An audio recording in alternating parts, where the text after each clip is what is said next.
यहाँ पर मौजूद मेरे मित्रगण एवं मेरी जिंदगी की राहों में कंधों से कंधा मिलाकर चलने वाले नौजवान साथियों एवं छात्र एवं छात्राओं, देखिए, मैंने नौजवान साथियों इसलिए कहा है कि नौजवान शब्द का अर्थ उसके अवस्था से होता है।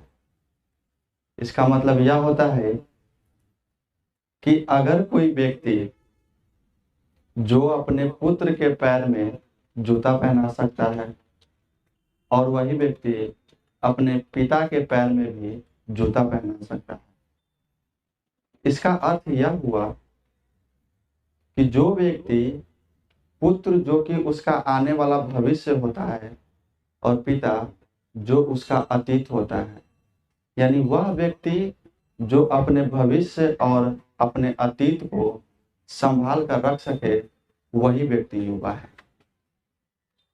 और मैंने कहा साथियों, साथियों शब्द का मतलब ये होता है कि इसे किसी स्त्री या किसी पुरुष के बीच के भेद को मिटा देता है, क्योंकि हमारे संविधान के आर्टिकल में लिखा हुआ है कि समानता का अधिकार है। मतलब 14 से लेके 18 तक जितने भी हमारे मौलिक अधिकार हैं उसमें समानता का अधिकार दिया गया है। उसी में से एक अधिकार ये आता है कि आप किसी भी व्यक्ति को उसके लिंग, जन्म आधार या जन्म स्थान के नाम पर भेदभाव नहीं करें। तो हमने उस बात की गरिमा रखी और मैंने कहा साथियों, आज का दिन हमारे देश के लिए राष्ट्रीय पर्व त्योहार के रूप में मनाया जाता है। वैसे अगर देखा जाए तो भारत को समझना बड़ा ही आसान है, बहुत लोग जानते हैं इस चीज को। हमारा देश अंग्रेजों का तो गुलाम रहा ही, लेकिन उससे पहले हमारे देशों में मध्य एशिया से आए हुए कुछ आर्यों का जो है हमारे देश पे वर्चस्व रहा है। यानी कि अगर कहा जाए तो भारत पर सबसे पहले अगर किसी ने अपना कब्जा जमाया तो वो था आर्य। उसके बाद आर्यों ने जब यहाँ पे शासन चलाना शुरू किया तो यहाँ के लोगों को उसने बहुत प्रताड़ित किया। उसके बाद ही आता है अंग्रेज।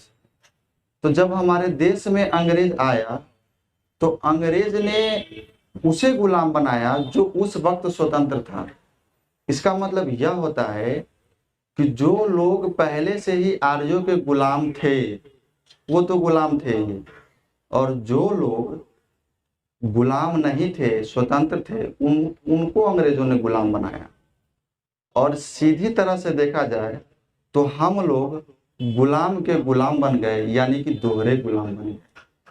ये मैं अपने मन से नहीं बता रहा, ये आपको लिखित मिल जाएगा आपके इतिहास के बुक में, आप उसको पढ़ सकते हैं। NCERT 11-12 के बुक में यह सब चीज लिखी हुई है। तो धीरे धीरे हमारे देश के स्वतंत्रता सेनानियों ने मिल करके देश को आजाद कराने का काम करा है। जब देश आजाद हुआ तो आजादी के समय में जब अंग्रेज यहाँ से जाने वाले थे तो उस समय भारत के जो वायसराय थे अंग्रेजी ही थे, जिसका नाम था लॉर्ड माउंटबेटन। मतलब जब भारत स्वतंत्र हुआ तो स्वतंत्र भारत में अंतिम गवर्नर जनरल जो रहे अंग्रेज के, लॉर्ड माउंटबेटन रहे, वायसराय थे वो। तो उन्होंने देश में कहा कि हम आपको मतलब स्वतंत्र कर रहे हैं, आप स्वतंत्र राष्ट्र बन जाइए।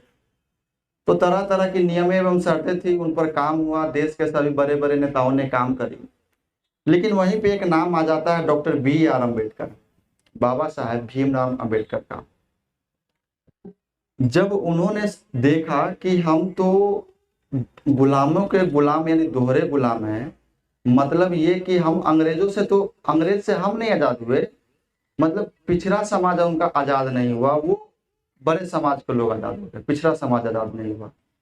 तो अम्बेडकर ने कहा कि ठीक है, मैं इस चीज को मानता हूं, बट जो संविधान चल रहा है यानी कि उस वक्त ऐसी संविधान थी जो कि मनुस्मृति को बहुत ज्यादा फॉलो करती थी।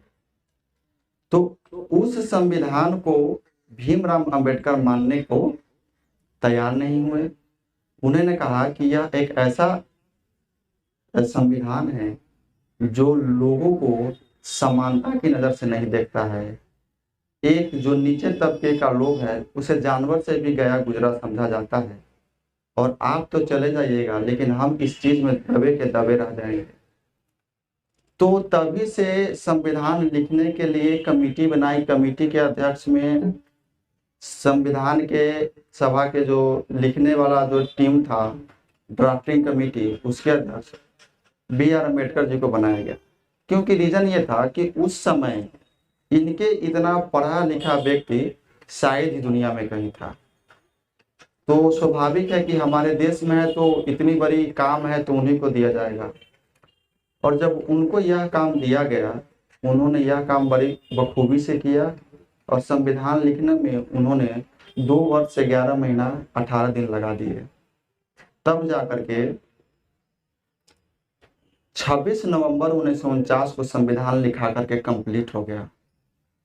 उसके बाद 24 जनवरी 1950 के उस पर हस्ताक्षर हुआ।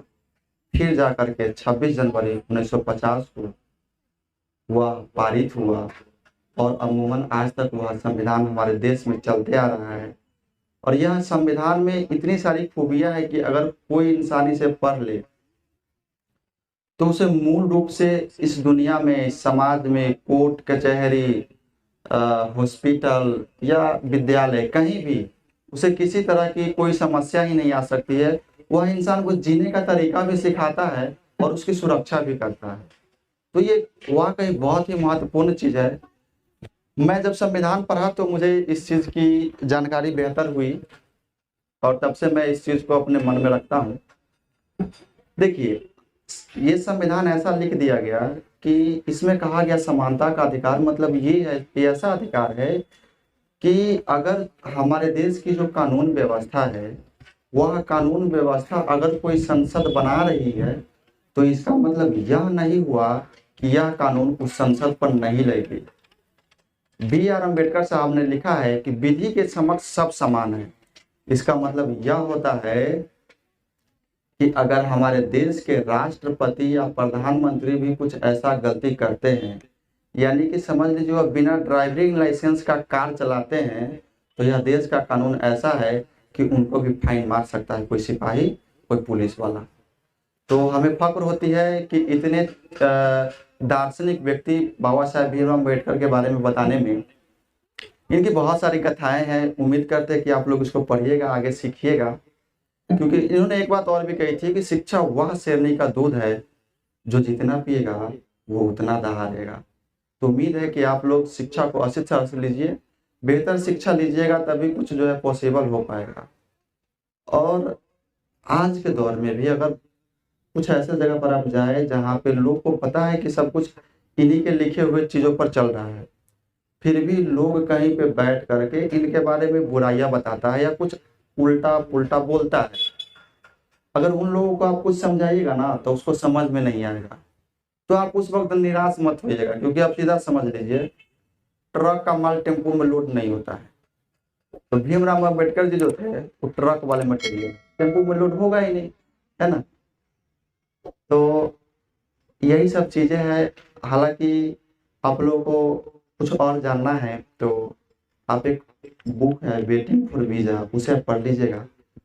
आप संघर्ष क्या होता है, जीवन में कैसे जीना होता है, वो सारा चीज आपको उसे इंस्पिरेशन मिलेगा, आप कर सकते हैं, पा सकते हैं।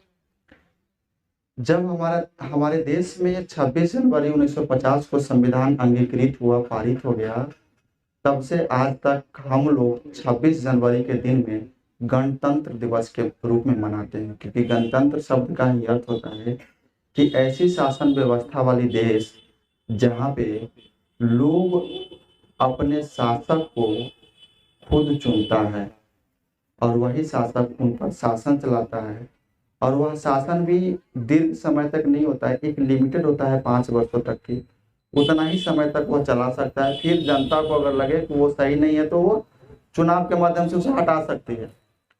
और आपको पता होना चाहिए कि दुनिया में इस चीज को बहुत तेजी से बढ़ते हुए देखा जा रहा है, क्योंकि लोकतांत्रिक देश जितना तेजी से विकास करता है शायद ही कोई देश वैसा विकास कर पाता है।